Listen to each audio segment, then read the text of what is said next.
this party girl with the orange shoes. I'm just a clean girl. I'm a sweet girl. Hi guys! It's our second day here in Baguio and very pakak ang mga outfits. For lunch, dito kami sa Grumpy Joe, famous and must-try restaurant here in Baguio. Super generous ng servings nila and hindi namin to naubos. Eto na uli ang tanging ina at your service.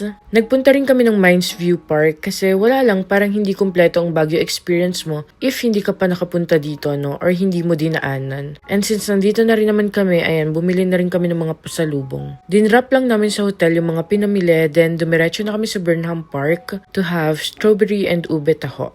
And eto na yung parang pinakapakay namin sa Baguio, ang magbike. We rented for an hour, 150 peso each, pero 10 minutes pa lang. Suko na, pagod na ang mga tita mo.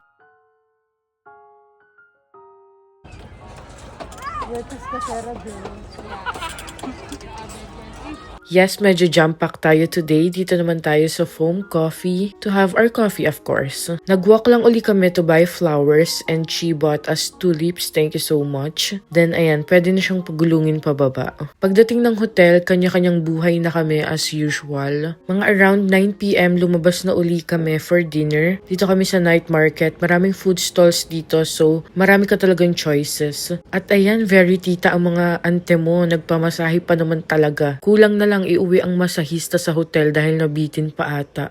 Ayun lang for our second day. Bye for now.